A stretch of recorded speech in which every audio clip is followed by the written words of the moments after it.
one of those motion guys. I don't know how you do it, but it's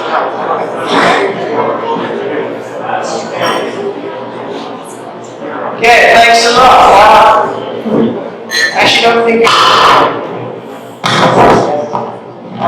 I need that. You guys don't mind my voice is repeats itself. I used to shout when the rugby field. So yeah. First thing, good evening to everybody, good evening to the staff, and welcome to what I would consider a first. I'm sure there's other institutions that might have done this in the past.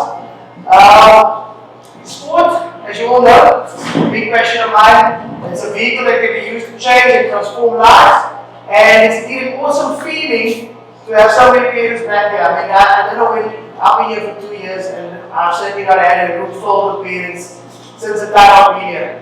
And I'm sure that this coming, or the next coming few weeks on the sporting field on a Saturday afternoon, our fields are going to be even more jam-packed. Inside of the Astronaut, inside of the rugby field, in the squash courts where we are playing. So it's been an awesome feeling. Thanks for being here. It's been a challenging 2 years. There's been a lot of twists and turns, but I do believe our sport has evolved for the better. And tonight, we have something unique, something different. I would like to sort of take you guys through the process of the long-term development model using educating the parents who are one of the pillars of our sport. Firstly, I'm excited about the prospects of our sport post-COVID, and I've seen the potential over the past few months. As a sport department, we believe by strengthening each of our sport pillars. So our pillars are namely our boys, and we do a lot of work in our coaching and our sport program. The second pillar is our coaches and our managers, and the last pillar is our community. And we do this to see the desired success in the future. We spent some time upskilling our coaches in the last 2 weeks. Our hockey coaches have been doing some wonderful work with Ryan Belay. Our rugby coaches equally have done some work in the last 2 weeks and before the holiday started. And we constantly work on improving our boys through our sport program. However, like I said tonight, the focus is our parents, and you guys are the most influential pillar in our sport project over here, or in our model that we're using. You guys are the support base, and certainly the most influential. The main goal is to co-create a way of parental and coaching support that will benefit our boys in our sport. So this evening, we won't focus on coaching methodology, nothing of that. We won't focus on selection policies, nothing of that. Coaching structures, nothing of that, which are all important in the way of our sport. However, we're discussing a topic that can guide us to support our parents and how to assist your boys in their development and move them along the long-term athlete development model. And those of you that have been following a bit of my newsletters and talks in the beginning of the year, you understand there's a particular model that I like to use to engage our boys in the sport process while they're here at wet clubs, and lead them with lifelong sporting memories and sporting opportunities that post-primary school, going into high school, going to university, going to adult one, they'll still remember those things and utilize those sporting moments. I mean, I still try to play sport at the age of, I won't give it away, but I still try to play sport. Not very well, but I still go out there and try to pass the ball around. And one of my parents now, when he does see me on the tennis field, and he does try to tackle the hell out of me, and I certainly still enjoy it. So, our panel this evening, they have varied expertise and experience, and they're here to share some of their knowledge. We've got Mr. Shimange on the far side of the former professional rugby union player and coach and commentator. Cadiz, Mr. over here was a swimming coach and sports physiotherapist. Robbie Fleck, former professional rugby union player and coach. And Groom, deputy of Bishop's Prep School.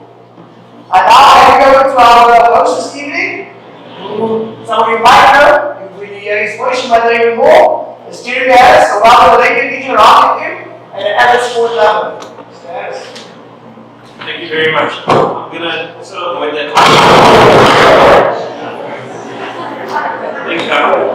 My point is well made. Ladies and gentlemen, thanks very much for being here this evening. When I got here, it was a panel of 3 other people, and I thought, well, this is going to be quite a nice evening. It might still be very good. Thank you very much for being here, for giving us your evening. I think that to Robert's point, this may very well need to be first in a series of kinds of discussions, because I'm I'm not too sure we will necessarily come away with the Holy Grail tonight, but we certainly will give ourselves lots of points of pause and lots of opportunities to learn and grow from it. I was saying to Perry, it's not us as parents who are on trial. We're here to learn. But I will tell you that we've obviously done quite a bit of prep work amongst the parents and amongst the boys in terms of just getting a sort of a bedrock in terms of what it is that we're dealing with, what the thoughts are in terms of the role of parents, the role of coaches, and even the role of the athlete, the role of the rugby player or the cricketer or whatever it is. And so I'm going to read you some of these comments and I'm going to read it exactly as it was applied to us. This is from a swimmer. I've been asked time and time again, why do you work so hard?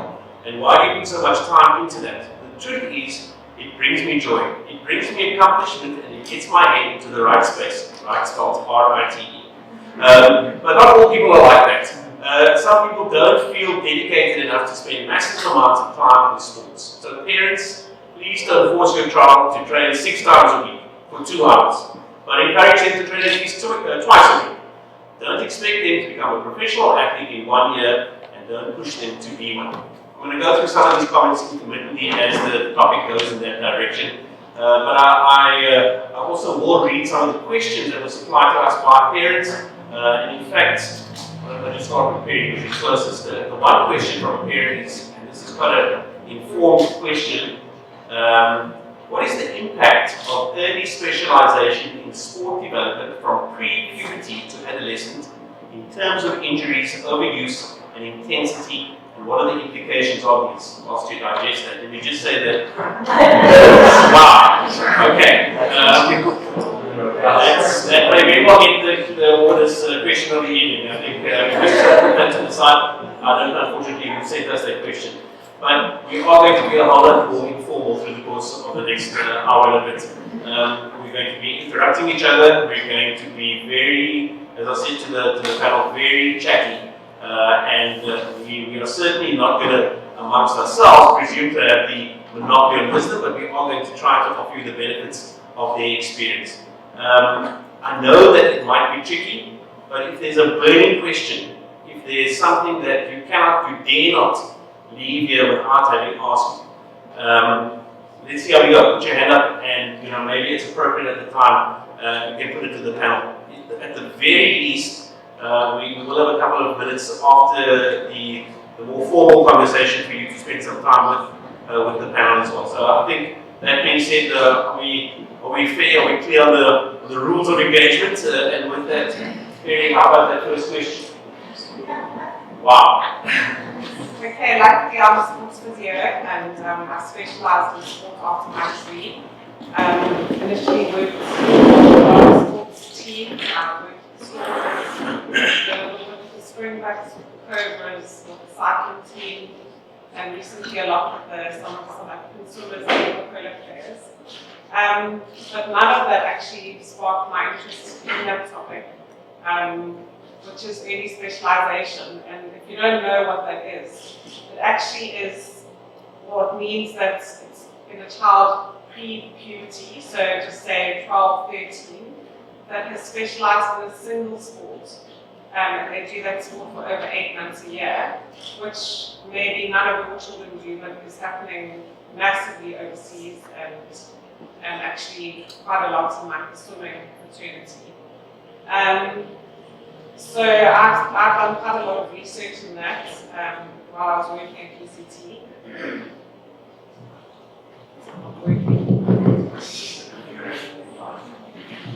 And the evidence is very clear that it's very negative to specialize before children in primary school.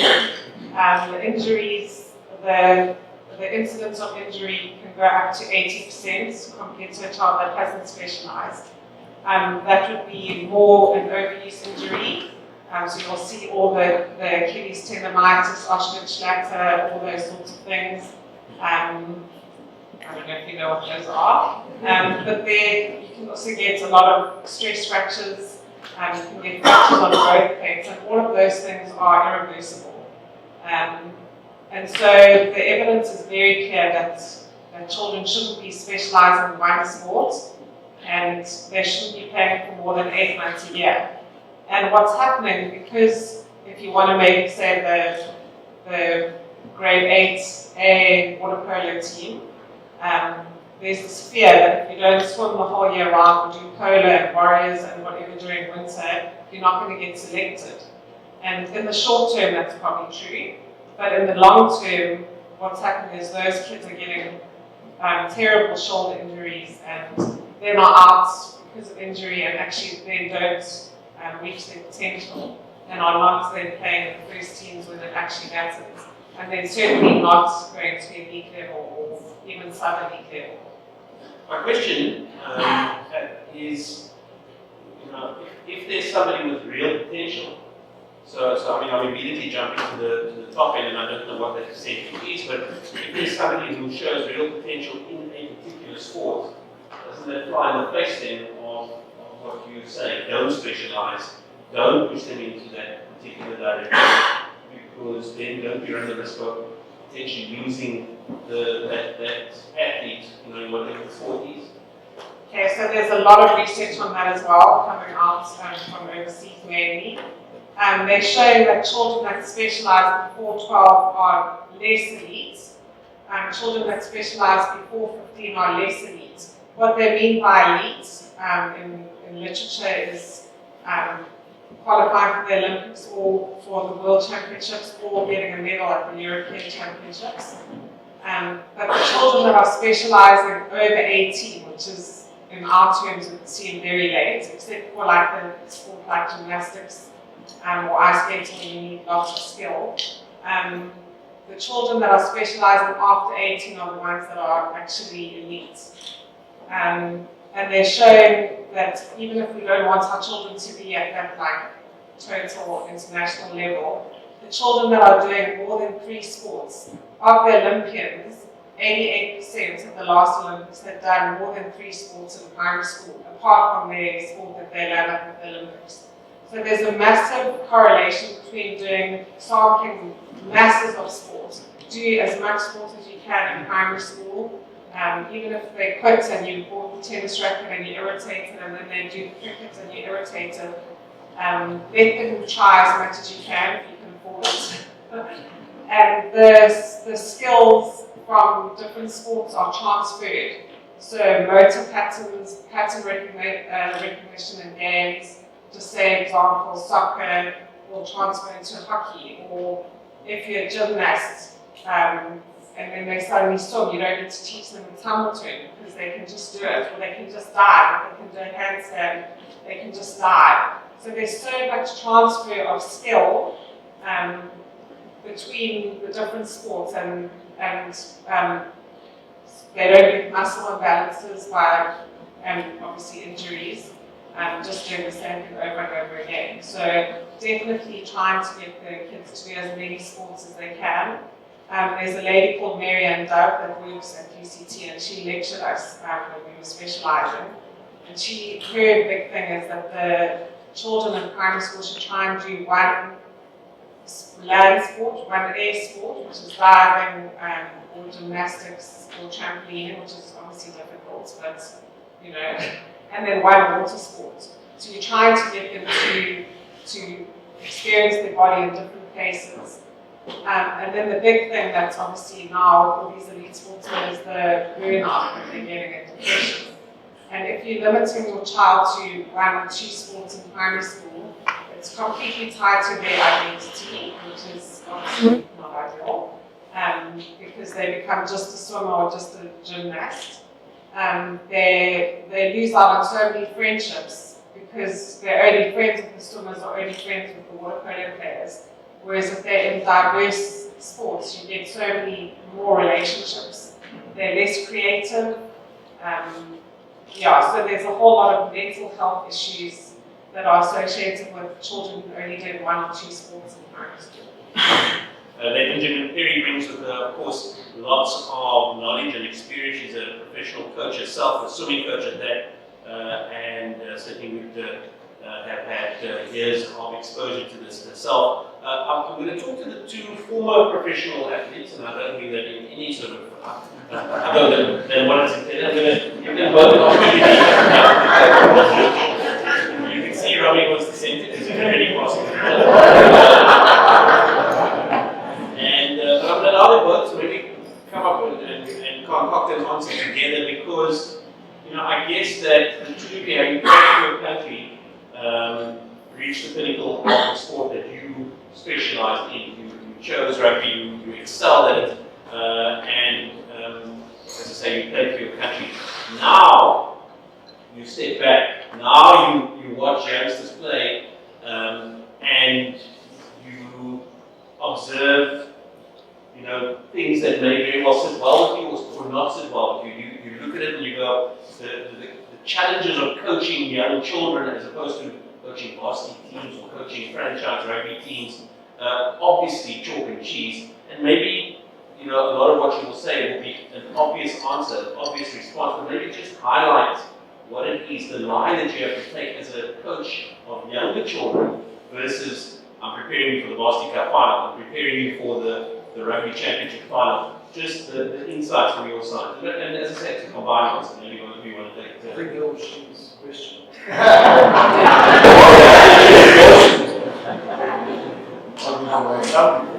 Look, honestly, the approach is different. I think as a parent, you know, I always started rugby at 13 talking about really specialization. I never played rugby till I moved to Cape Town at 13 years old, and I just happened to be good. I had no idea that, you know. So from a parental point of view, I think it's important that enjoyment is the key thing for your kids. It's enjoyment, encouragement, participation. I mean, I've seen it.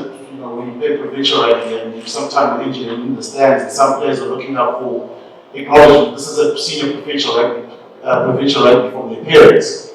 And these are guys that are 24, 25 years old. And that's something that you don't want because somehow someone's trying to get acknowledgement from his dad, and that starts at a very age. For me, you know, rugby is about enjoyment. You play with your teammates, you come out there. I don't think, you know, playing under 13 rugby, I think we won one game at Bishop's Cape, but that was against the Andes, but I still remember the fun we had.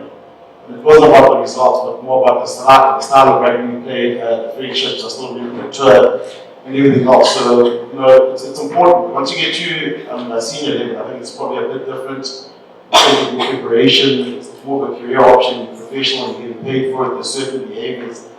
Values maybe change slightly and priorities change, but from a schoolboy level, you have to enjoy it, you have to have fun. And the coach's job is to create a great experience. That's all you want to do. I played rugby at Free State where there are a whole lot of kids from grade Bloemfontein, and if you don't go unbeaten that year, no one remembers you as a schoolboy. For me, that's wrong. You forget about the fun times. The only memory you have about your school is whether you were unbeaten. Not lost a game, you were unbeaten the whole season. That's when not taken seriously. So it puts too much pressure on school kids. You know, I've been involved in Craven Week selections where I've had parents phoning me about the kids. The problem is Craven Week teams have been unbeaten for 5 years or 4 years. So, you know, that selection was probably right. Maybe your kid didn't make it, maybe the other guys could have made it, but the team was still good. So there's a lot of pressure on kids. Then there's the dark side of it, where there's steroid abuse for parents and kids that go to Craven Week. So for me, the less involvement parents have, and just encourage enjoyment. The better it is, because once it gets to a dark side, it's an area where you don't go. Because I've seen other aspects of it where, you know, kids enjoy it, they have fun, your father is someone, your parents are someone that supports you, encourage you. I think that the most important thing, you know, lesson you can give is your kids is to develop character skills, not speaking to a coach or talking selection. It's grit, it's determination, it's fighting the kid, it's when you drop how you behave, you support the A-team with yourself. Is it the coach's fault? What can you improve on? You look at yourself rather than the environment around you. I think that makes a better human being and a better person. And someone that, you know, can sort of tackle adversity a lot better. Jimmy, before you hand over the mic to Flecky there, I just want to read you a comment from one of the youngsters here, and then ask you another question. The comment came through, let me just get it for you. It takes time, effort, and commitment to actually get somewhere. So I keep training. And if I feel ready, I feel that I'm ready to take it up to another level. I do my research, I stand alongside all of them, obviously referring to his team. The comment, the more telling comment at the end though, is remember the role of a parent is not to be the coach, but to be our biggest fan. So, you know, I think that's almost talking to your point in terms of, I want to have fun, give me support, and I'll inevitably take it seriously if I'm any good at it. The question I was going to ask you though, what do you then say to parents who are maybe stepping over the white line on the Saturday games? I'll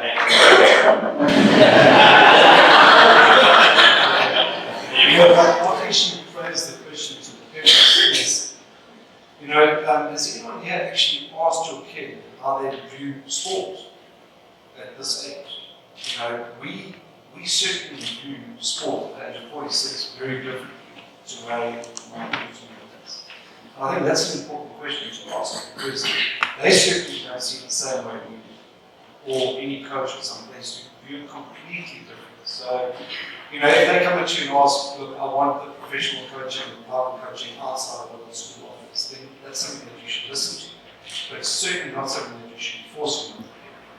I think it's really, really important. It doesn't matter how young they are or immature they may be. It's still a valuable question to ask your kid. How do they see sport? And for me, I certainly, we all make mistakes as parents do, and as a part of parenting. And it's okay. There's nothing wrong with it.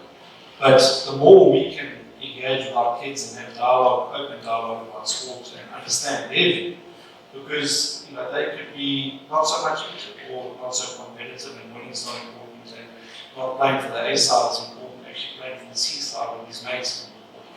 I think that's something that we all need to actually take on board and understand, because at the end of the day, your kids will always listen to you and hear you and they act out your views and your actions, and we've got to be really careful in terms of what we say.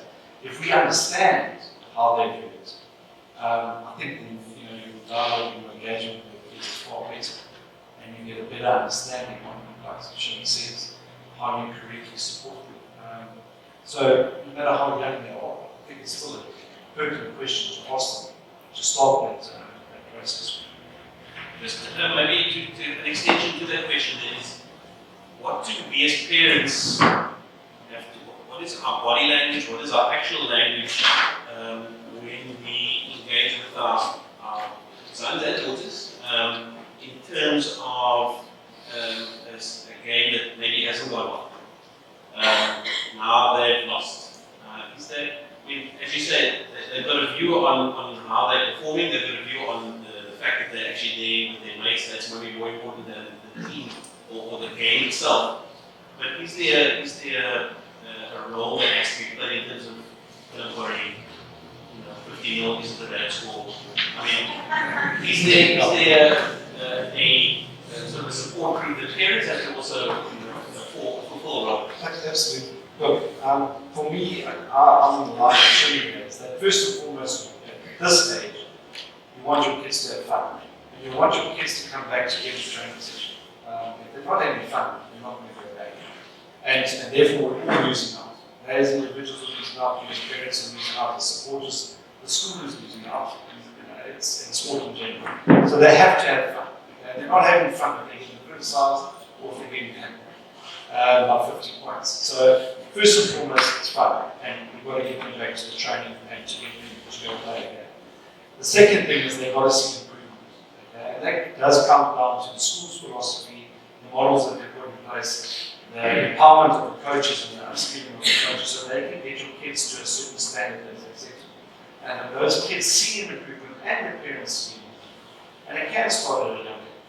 Again, through the current coaches that we've got in the system, and whatever. And if it's extra coaching, it's extra coaching. I'm not against extra coaching, but if it's too much, there's got to be something else in place. Your kids still have to have fun, they still have their academics, they still need to know on mountain bike, they need to go surfing, they need to do other things. They can't just like racing, they can't just be that sport alone. But they have to see an improvement. And then the third part for me is that they have to be competitive. Now that could be the individual, and he needs to be going on, he or she needs to be going on to the field to be competitive every single, give all their best. Okay? But the teams need to be competitive, because if the teams are taking 50 points or they're losing all the time, then it's not fun.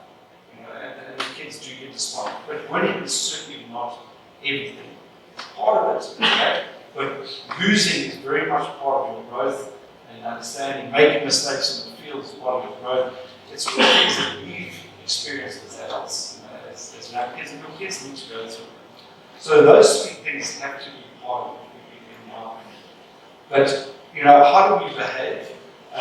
Like Shirley said, we need to be supportive. The last thing your kid wants is your dad or mom to be selecting who's in the team, why did you make this, who made this, who's playing prop, who's playing this. Because all of a sudden, they start listening to them, they start thinking, who's in the team actually, and that guy's actually terrible, and he shouldn't be in the team. And all these kids talk to each other, and then suddenly they talk to their parents, and the parents will start talking. It's like a monster. It really is causing trouble when you're acting as a selector. If you're acting as a coach, same thing. That's not your job to do. Your job is to support and be there for that team and for that coach. Don't get involved with coaches. Seriously, don't get involved. It's the worst thing you could do because, again, those coaches talk to each other, other parents notice that, the kids notice that, and they all start talking about each other. And the pressure, actually, you think that you're actually trying to help with them, but you're actually putting extra pressure on them. By engaging with coaches, by being a selector, by shouting on the side of the field.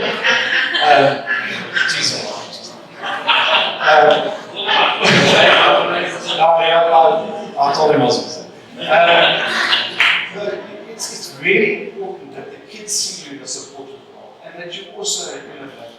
Because if you are, standing up there and getting too involved, whether it's in private or in public, the kids notice that, and it actually puts pressure on your own life, which is not fair. So there's lots of do's and don'ts. I mean, it should be mentioned, be there, be supportive, be empathetic, but be honest as well.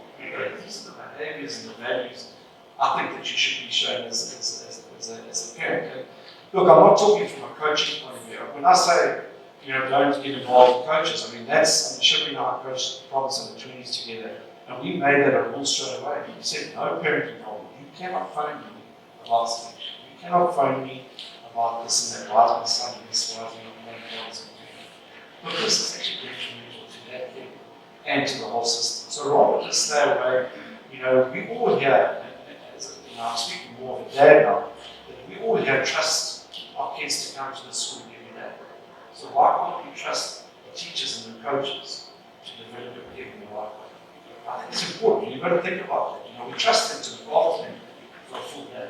Why can't we trust them in school? It does boil down to the school's model on sport, and I guess that's been a hot topic here at Warehouse over the last couple of years. But if the coaches are empowered and they've got the necessary skills and to develop your kids, then trust them. And the behaviours from our side, I'll give you an example. Like I said, as parents, we're all learning to make mistakes. So Jack Fleck was, what's the age that we started doing cross country here? Under 9 right, shut it. I'm so sorry. But anyway, we came into the cross country, and in the car, the chap was, come on, boy, you know win this thing. And I thought he was the supreme athlete. So I was thinking, it's not about school you become first. Anyway, he's thinking he's going to be the champion and the winner. And gets off to a great start. I see him running off in the distance, he's got the second or third. Anyway, I'm waiting for him to come down the hill. And first comes in, second comes in, third, fourth, just now in the 20s. And all of a sudden, I see Jack Fleck coming in, stone walls with Freddie for still cone. Freddie's definitely no athlete, so I thought Jack was. Anyway, so Jack is Fred's standing there, and Jack's crying, Fred's crying, I go with VC picks Fred up into my shoulders, I put Jack on my shoulders, and there, we get this standing ovation as we walk across the line. So everyone thinks, oh, that's cute and that's fun, whatever. But me, no, I'm not happy with that result. And so we start walking out, people are going, oh, just, well, Jack, we made it, he's in tears, and I'm dragging him along. I'm sort of getting in tears, and walking out. Everyone's having, playing with such a wine, celebrating the day. I walk past that. I phone my wife, Frankie, And she goes, oh, how did it go? You know? So I said, oh, not too good. So she goes, well, where did you come? So we go, no, it's the second last. So she, of course, starts laughing. She thinks it's the funniest thing ever. So I said, well, you know, well, it's not that funny. I'm second last. And I turn around, and there the poor kid is standing there looking at me. And he's just distraught. And from that day, every year, he blatantly refused to do the cross country. So that was my first mistake as being a dad in terms of my behavior with Michael.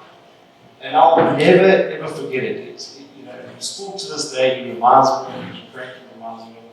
And it was a mistake, and we all make mistakes as parents, but I certainly learned that. You know, and nowadays I keep a fair distance. I encourage, I try to do whatever I can to support them. But we all make mistakes, and it's okay as long as we learn from those mistakes as parents.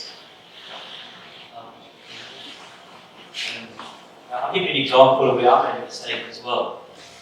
This is a lot older, older boy who played under Robbie for Stormers.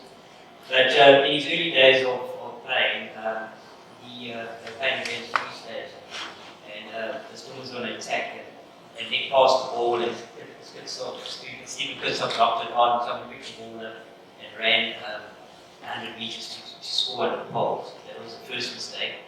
And then somewhere in that same park, he did a box kick, and it was some free situation. Free happening, it landed right in Sorrel Pretorius' stomach, and he ran and scored. So that was 14 points in, I think it was maybe 10 minutes. You know, after the game, I said, gee, those were two bad mistakes. And I remember he said to me, and I've never forgotten this, and I've used this in my coaching and in my teaching career, is that he said to me, Dad, just remember one thing, you're my father, you pick me up when I'm hurting, and my coach will deal with the mistakes I made. And I think that's the most important thing. The best bit of advice I got from the person, but he was playing at a much higher level, so he never wanted to tell me that many years earlier, but he had the guts to do so. So we learn from our mistakes, and we're going to make mistakes, but it's a great ride to watch all your children play sport, and gives you lots of pleasure, and you're really proud of what they achieve, whatever level they achieve. Just hold on to that, because in fact, you're sort of teeing me up quite nicely. Here's another question from a parent, as opposed to a comment from one of the boys. A question from a parent goes, how do you balance the goal of winning while nurturing good sportsmanship and perspective in young boys? I'm sure that that's something you wrestle with on an almost daily basis. Okay, we're all be fools if we, I mean, I'm a coach, and basically, I mean, our goal, it's not our only goal, but our goal is to go out and be competitive and to give us a shot to win the game. You know, we've got to make sure that's what the boys want as well. But we never do that at the expense of learning different skills. So, what I've learned over the years is that I try and encourage my boys and teach them that we play rugby and we use it as a tool to educate you. So there will be times where you are going to be met with situations where you show bad sportsmanship, where you don't agree with things. So you have to teach them that you've got to learn to control the things that you can control. And the referee is probably not one of them. And he's going to, and as primary school, we've got to also accept the fact that I'm an educationist, I'm a teacher, and I coach rugby. I'm not a professional rugby coach, I'm not a professional ref, but if it wasn't for your teacher who's refing the game, you wouldn't have the game. And that's why I think it's important that teachers and people involved in education and sport and learning will actually ref games, because there's so much learning that can take place on the field while you're actually reffing the game. And that's for both sides, it's not only for your own side or your own school that you are in. So the important thing is for, I think, as parents or coaches or schools, to say, we want to win the game, we want to be competitive, that's just human nature. But I think the most important thing is to have other goals that you can take out from the match. So have a match within a match. It could be just getting off the ground quickly after you made a tackle, after you place the balls and you're back in the game. So you may have lost the game by 20 points, but you achieved the goal. And at least you can look at something positive. But the most important thing is that you ask, the questions that we hear around the side of the field is the first question that a parent asks their son is, did you win the game? And I think maybe that's the wrong question. Maybe it's what did you learn from the game? Did you enjoy it? Were you a good sportsman? And there's so many different questions we can have, and I think we need to put into perspective that. And I played rugby in the amateur days where you guys got paid a lot of money for rugby. Yeah. And I got.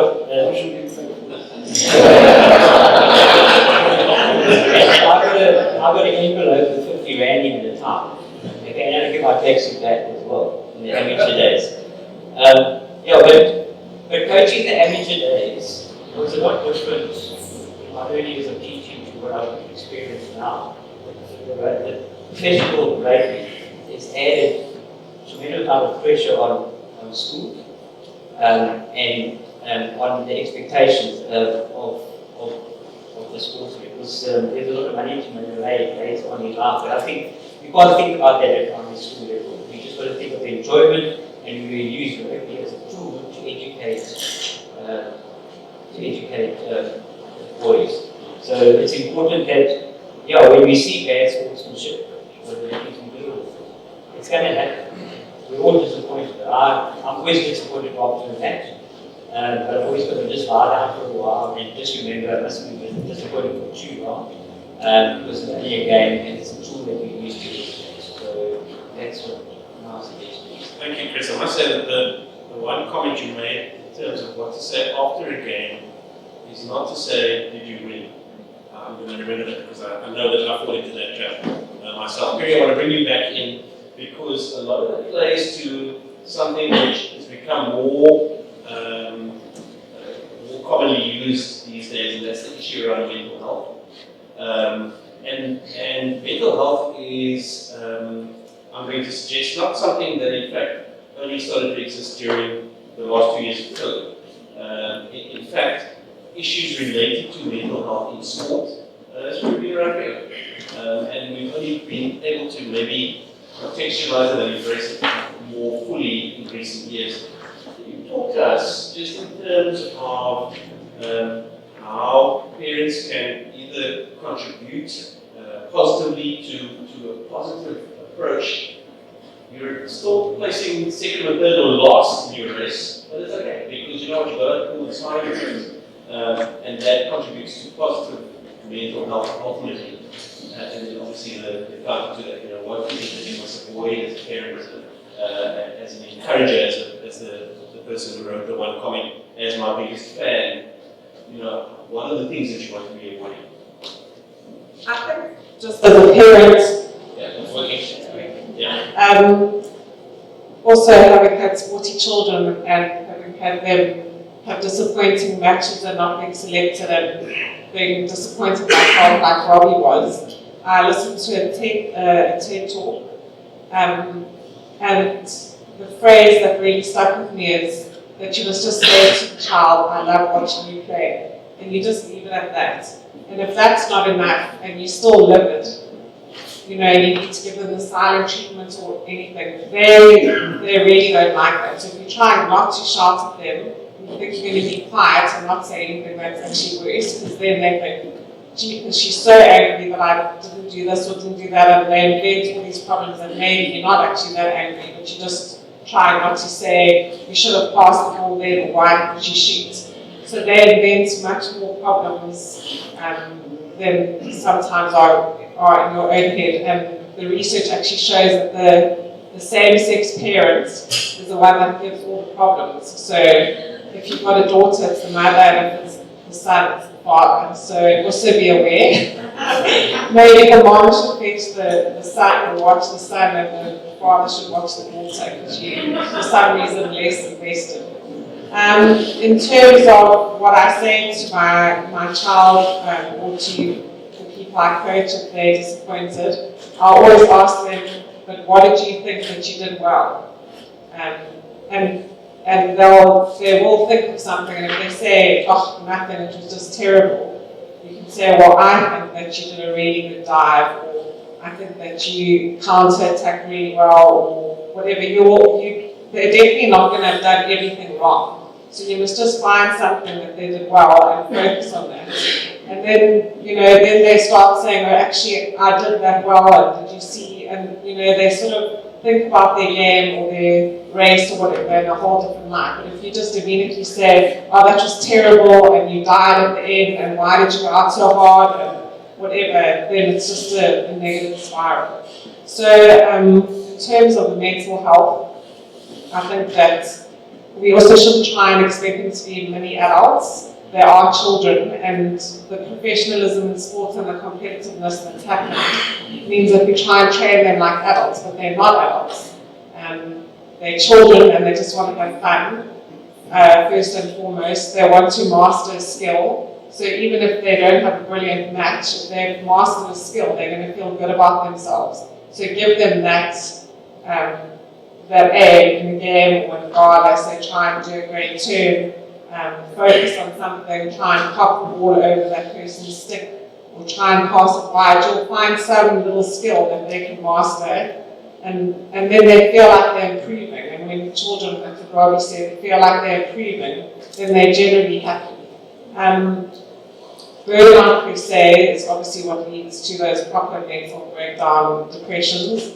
And I think just staying away from always doing the same sport and actually listening to them. You don't have to force them to go to training every single time. Sometimes by forcing them to go, when they're exhausted, they hate it, they play badly, and sometimes, we spoke about Jeremy's daughter, she was allowed the space to give up swimming for a term and came back even stronger. So sometimes it's actually okay, you don't have to panic that your child's going to fall behind and lose out and whatever. Sometimes that break away from sport actually gives them the energy, and they can go and surf or go and do something else. It's not like they're just playing Xbox. There is research showing that after every season a child should have a month off of that particular sport. So if there is a water polo season, they should actually have a whole month off, or after hockey season, a whole month of that particular sport, which helps prevent burnout. There's a brilliant article in terms of the parent expectation called The Tipping Point by Peter O'Sullivan, which you can find on the internet. And it spoke to me so much as a parent about the difference between patience and expectation. So when our kids are young, we've got lots of patience and not a lot of expectation because they're little and they all make mistakes, and that's what they do. But as you invest more time taking them to practices, and you give up your weekends, and you spend money, and you send them to extra coaching, your patience starts running out and your expectations go up. But that's not actually the child's issue, it's your issue. You trying to make them the sports star, and they're actually still a child and want to have fun. And if those lines intersect too early, you'll definitely make your child quit, because they're just going to say, like, this isn't fun and I'm hurtful and, like, sorry for you. And they'll do that at 14 or 15, and then you've lost basically building a child that could do that sport lifelong, or have a very healthy relationship with sport, which ultimately is what we want. I still swim as a master swimmer, and very few of the people that I swam SA schools and university level with swim, because they just burnt out. And actually, I took a break, and I've often thought, how is it that I'm still swimming and gaining so much passion and love and traveling and friends and healthy lifestyle from swimming? And I'm pretty sure it's because I was at boarding school. I didn't have a mom forcing me to go to practice and asking me every time when I got home, how many kilometers I swam, what were my training times, did I beat this one, did I push myself, whatever. I just went to swimming, she didn't care. She came to watch me every guard now and then. She was just chuffed if I did well. And I was also at boarding school in Potch, and we didn't have a heated pool year round. and I was forced not to swim for 3 months a year. And I did netball and biathlon and napping sometimes and a bit of gym. And I'm pretty convinced that I live the life that the research is showing. And I swim now and they don't. And it's so sad because they were the top swimmers in South Africa and a lot of them are overweight, a lot of them are unhealthy. And it's just devastating. But they've got such a negative relationship with the sport that actually was so important to them, and they dedicated their whole lives or their junior lives and whatever to it. Thank you, Kerry.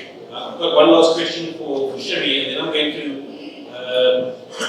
we're going to see, it's maybe 2 or 3 minutes of questions from the floor. And I mean, it's not my place here this evening, folks, to be giving you the benefit of my own personal experience, but Kerry brought it up. My daughter swam in the adult squad at sports science and was, as far as I knew, as far as I could tell, she was a really committed swimmer. She was a very good swimmer.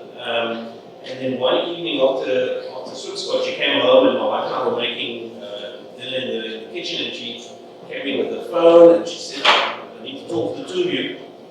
And I was like, yes. And she was 12. Admittedly 12 going to 25, but I mean 12. And we said, yes, we're still busy. And she said, no, you need to pay attention.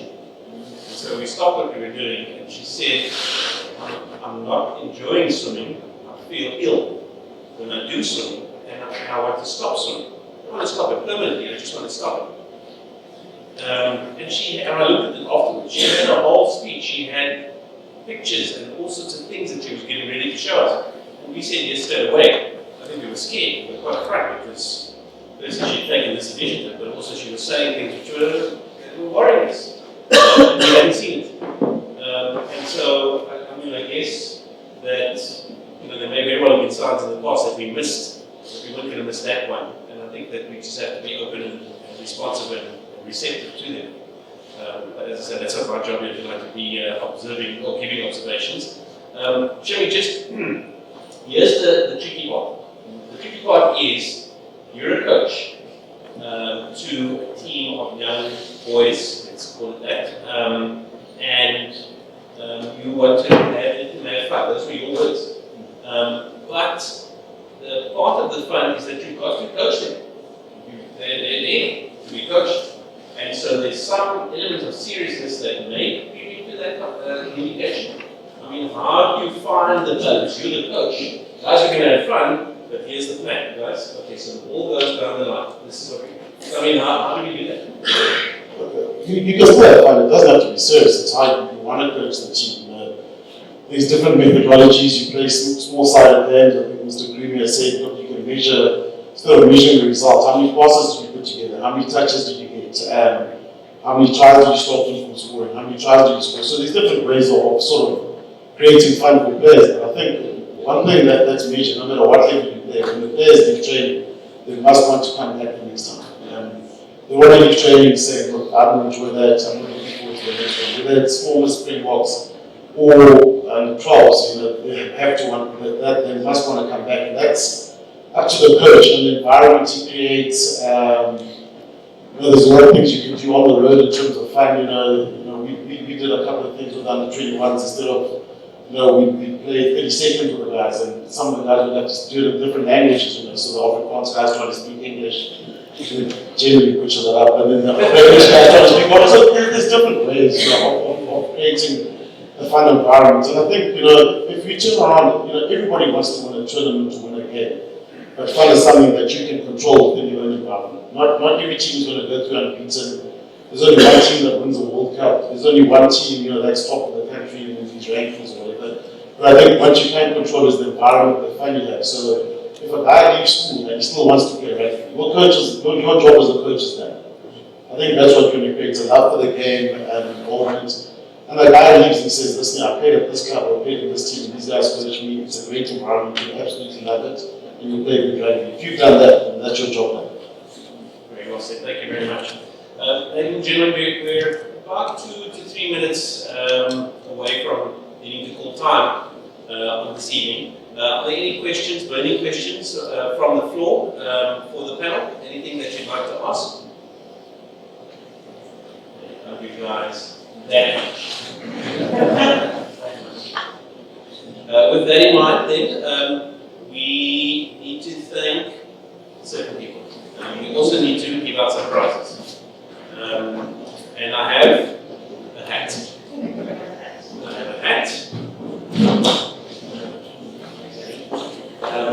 I have 3 boxes with ribbons on it. What is in the box? Again? It's a prize. Just take my word for it. It is a very desirable prize. And then we've got a bag. Also desirable. So 4 prizes.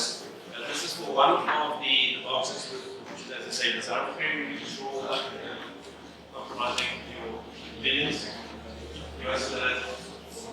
Number 14. Here we go.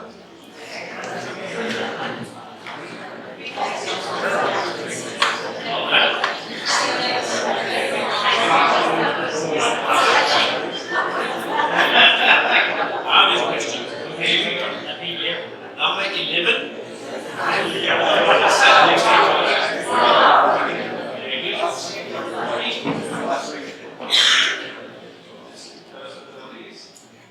Microphone. 10.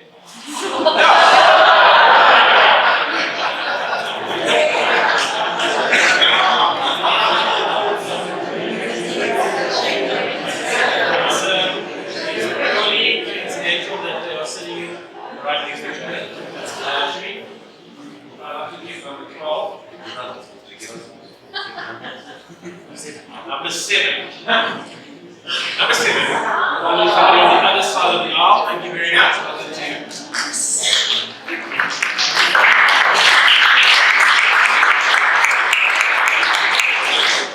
I also need to make mention of the Mulana family who donated flowers. I also moved one of the flowers. It's very disrespectful, but I needed this table.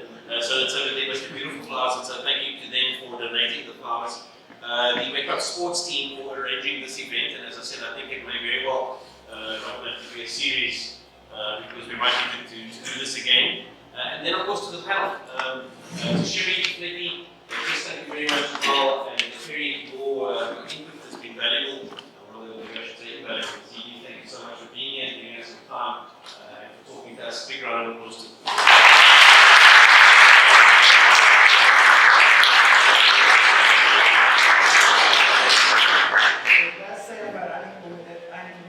short word and thanks, but before I do that, I think I want to invite Mr. Lieber maybe just to say thanks and I'll throw you out there.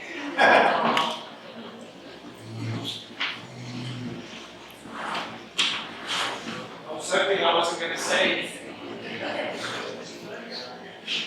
Just from my side, a huge thank you to Robin for organising the whole thing and putting it all together. I think Robin's been a superstar in the last little while. I think our sport at Red Cups is on the rise, and I think we're going places. So a huge thank you to Robin for what he does.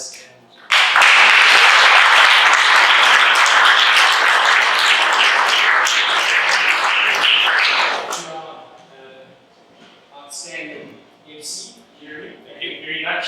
I think you handled it absolutely superbly. I don't think anyone could have done it any better. I think so too. And to our panelists, thank you very much for giving up the time. And Robbie and Sherry, you passed the buck quite well. Sherry and I again. So thank you very much for giving up the time and coming and speaking to us about this very important issue. And I think there were some wonderful gems in what we've spoken about. I think we can take away with us a lot of things that come out of it. I know that I can relate to a lot of those things that you've seen. As being a father of a son who I thought was a champion. Yeah, there were times that he said to me, Dad, you know what? You actually destroyed my dreams. So you learn, as a father you learn. It's not sometimes not so nice to learn those ways, but all I can say to you is, as a parent, just love your child unconditionally. Proud of him, no matter where he's playing, whether he's about 18 or seating, or wherever he's playing, just love him unconditionally. And that's what I should say. Thank you very much, everyone. Thank you to Annie for all the stuff that you've done behind the scenes and for putting everything together. And thank you to all of you for being here and for being so excited about sport.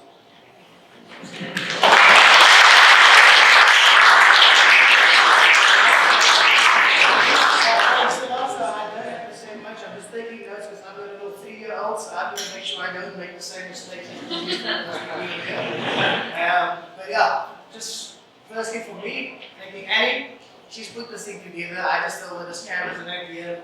Where I want to go with it, I want to educate our parents about their roles and responsibilities in terms of our little boys' sporting careers.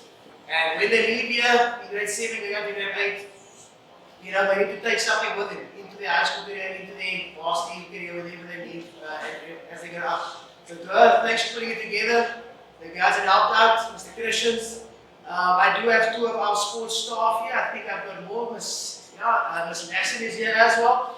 So you guys are welcome to sit around. Legal, there's coffee at the back. You're welcome to speak to Mr. Boardman Smith about hockey. You're welcome to speak to Mr. Hughes about anything sport related. You speak to me. Miss Nassim is here as well. She's involved in our aquatic program. That's water polo and swimming.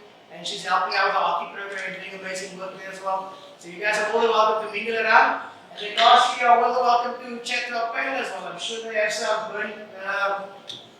one-on-ones you guys would like to ask them, some stories. I know there's some good chats that they can share with you guys from the experience. And then thanks for your time. And then Mr. Ellis, Mr. William said, we don't mean to be anything, I don't think I'm going to get a job, so yeah, they're going to pay me.